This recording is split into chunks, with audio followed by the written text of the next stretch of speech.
Hi everyone, and welcome to my 10 tips for playing better Space Base.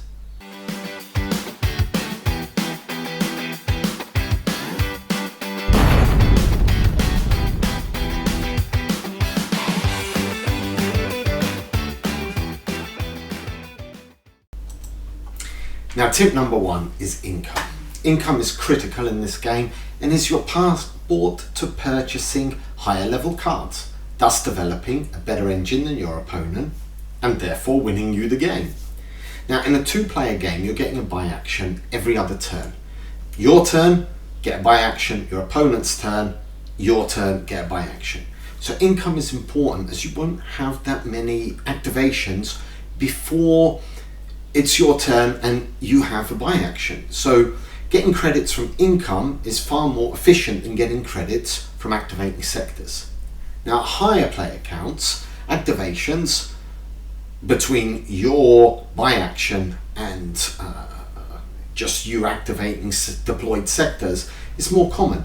So you have the potential to earn much more credits through those activation, and income is diminished and it becomes less important at higher player counts. Now, in a two-player game, you really want an income of around 5. This gives you access to buying level 2 cards fairly regularly, and it also means you can definitely buy a card every turn, thus building your engine.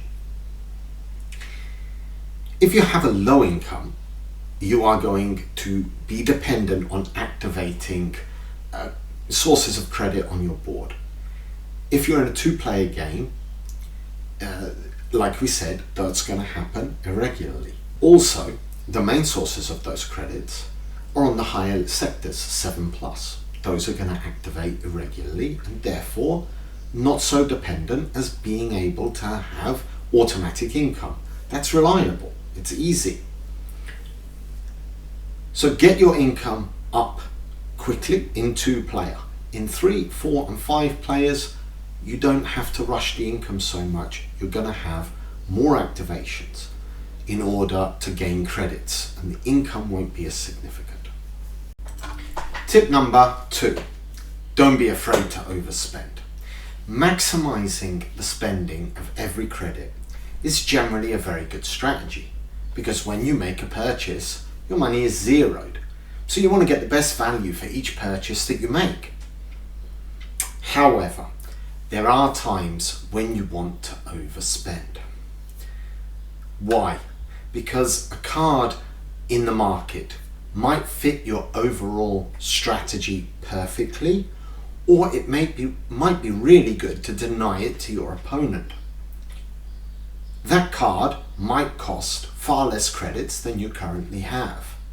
It's still okay to overspend and grab that card. What you are denying to your opponent, or the extra oomph it gives to your own engine, might be what you need to carry the game. Waiting to buy it until your credits are the right amount, it's just not going to happen in a high player count. That card is going to get snapped up. So here we've got an interesting situation. I have 8 credits to spend. Now, there's some interesting level 2 cards, especially that 10 sector, 3 income, 7 cost card. That is always a juicy card.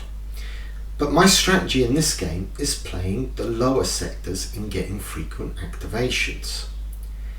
I really want to deploy my 1 sector card so that I can get 1 victory point every time somebody rolls a 1 on a dice. There is a level 1 sector card, which is just 2 credits. So I'm going to waste 6 credits? Yes, because it advances my strategy. Let's see it happen. And that is, don't be afraid to overspend. Tip number 3. Points, not money, wins the game. It's easy to get lost in engine building in this game and seeing your income go up and the money coming in. I get it, it's fun. But it's points, not coins, not credits, that win you the game. Now at some point you have to shift your focus from getting revenue and buying cards to getting points. If you don't find the right moment to do it, you will lose. If you do it too soon, you'll be cash starved. Do it too late, you'll just be a rich loser. So when do you switch in Space? Once you can buy level 2 cards consistently, you want to start looking for victory point cards. There are much better options for victory points card amongst the level 2 and 3s than there are amongst the level 1s. Level 1s are good to give you a step up, but it's level 2 and 3, that's where you're going to win. Also, don't let your opponent get a massive lead. If they get an early lead, that's fine. You could still have a chance to rebuild your engine and build back up. Just don't get too far behind. If your opponent has a 15-20 point lead, you're going to find it very, very hard to catch up. If they've already switched and you're 3 or 4 steps behind, you need a few lucky rolls to catch up. Don't get left behind. Points, not money to win games. Tip number 4. Level 1 cards are not your friend. Level 1 cards are cheap. They're cheap because they are weak.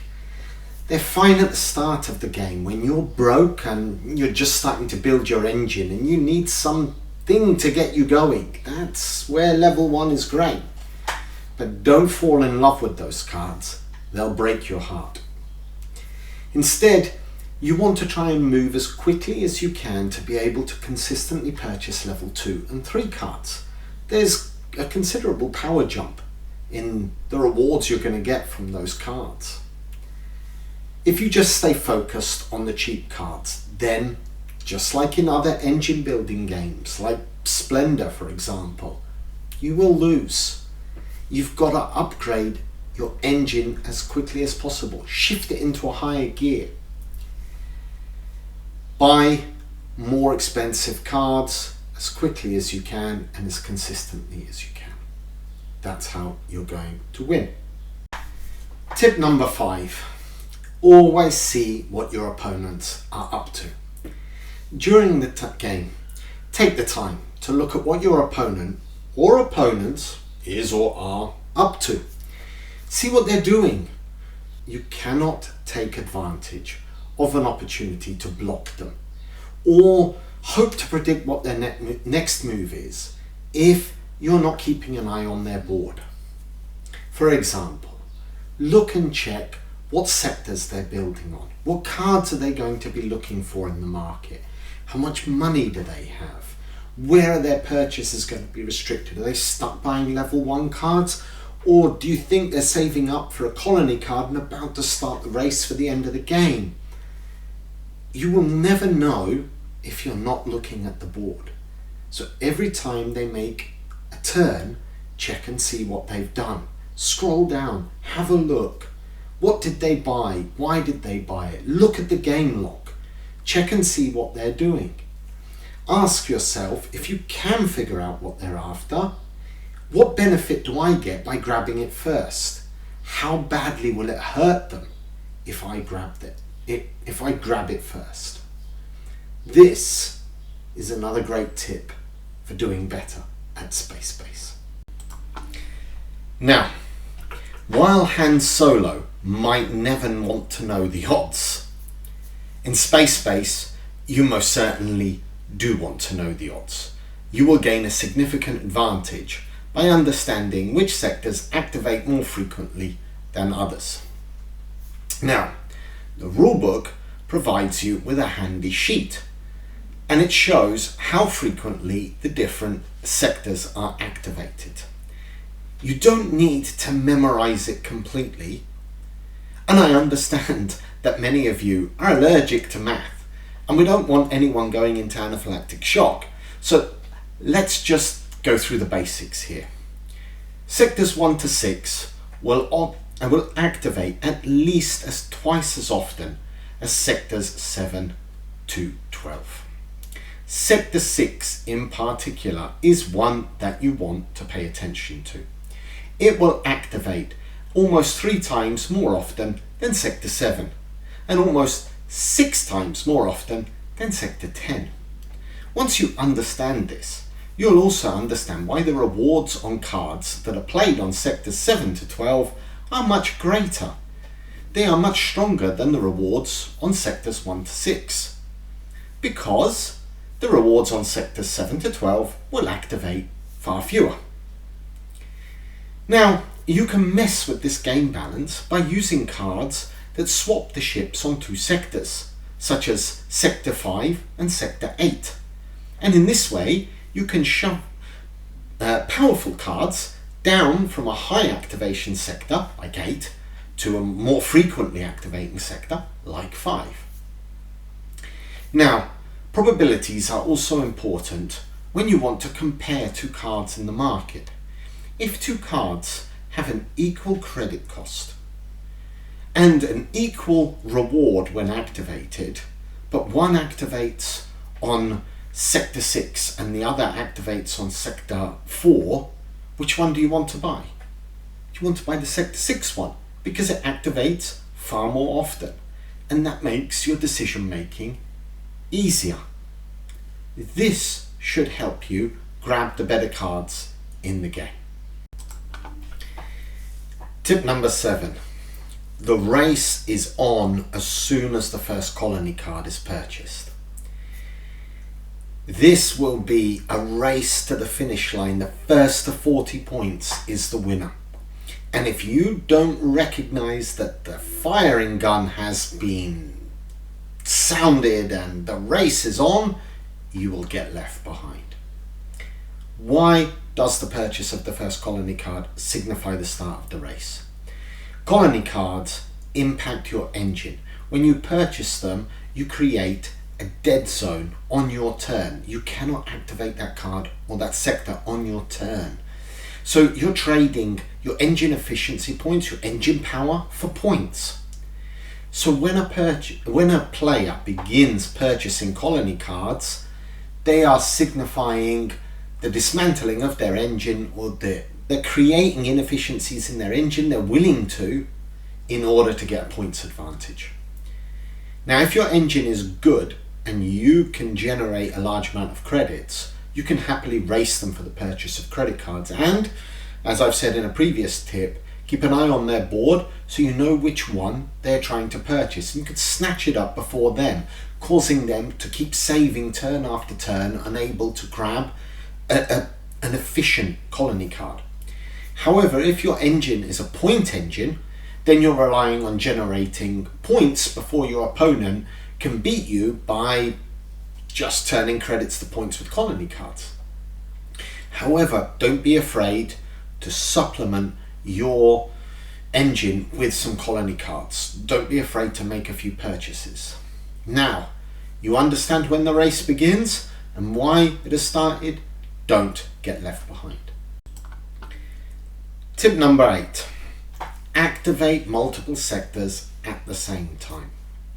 Each turn, you roll 2 dice, and you will activate 1 or 2 of your own sectors. On your opponent's turn, they will roll 2 dice, and you will activate 1 or 2 deployed abilities on 1 or 2 sectors.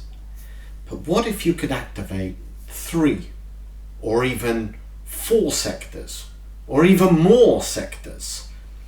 You can see how that would be a massive advantage over just activating 1 or 2 each turn.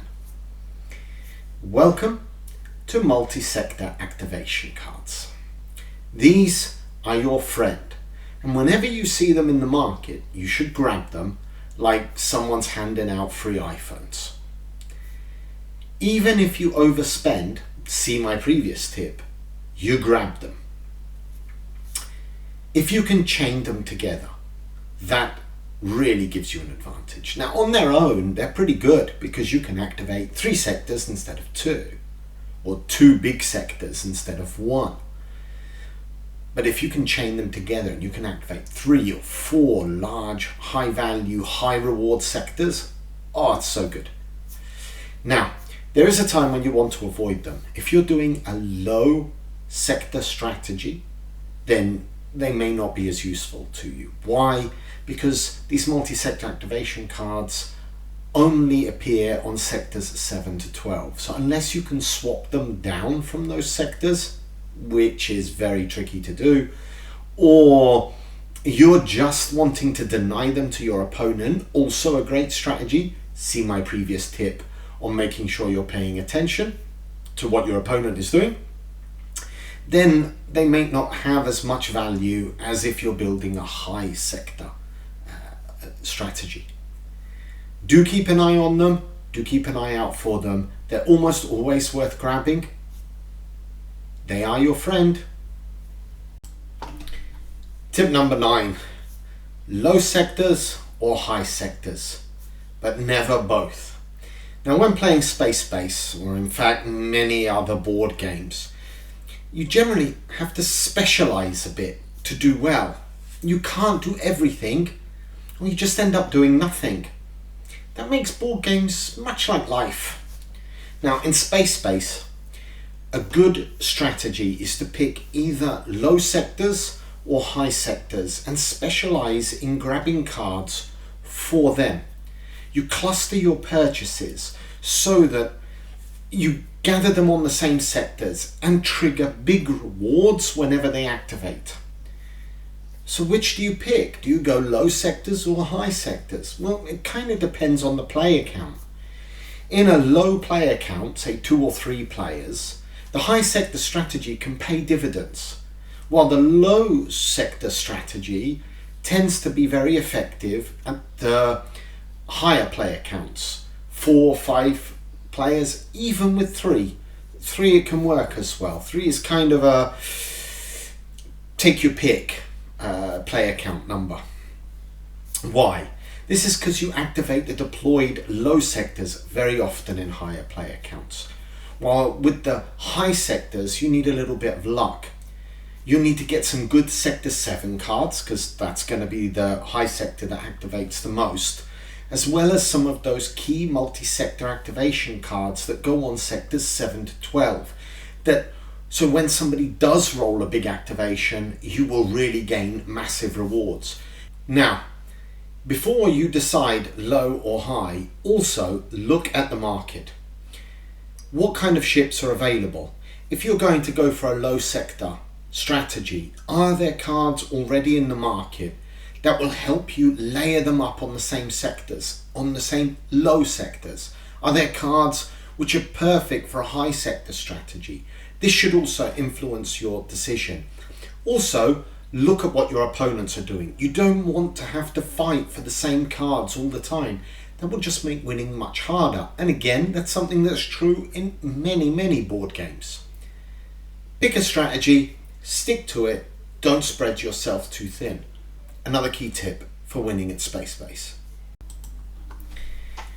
Tip number 10, high sector helpers. Now, if you're going to pursue a high sector strategy, don't forget grabbing hold of some dice manipulation cards. These little bundles of joy allow you to increase the total rolled onto dice, which of course makes it much easier to activate those sexy rewards on those big sectors. Now, these cards are found in 2 flavors. They come as level 1s and level 2s. The level 2's slightly more powerful, allowing you to increase the total by 2 rather than 1. And they also generally fit on the lower sector cards. Now, if you're looking to trigger those massive bonuses that you've stacked up patiently on that 10 sector, these are the cards that are going to help you do it. So if you are going for a high sector strategy, these cards will definitely help you out. Now, that's our top 10 tips for winning at Space. Hope you enjoyed them, and if you'd like to see any more, like, subscribe, let us know in the comments what other games you'd like some tips on.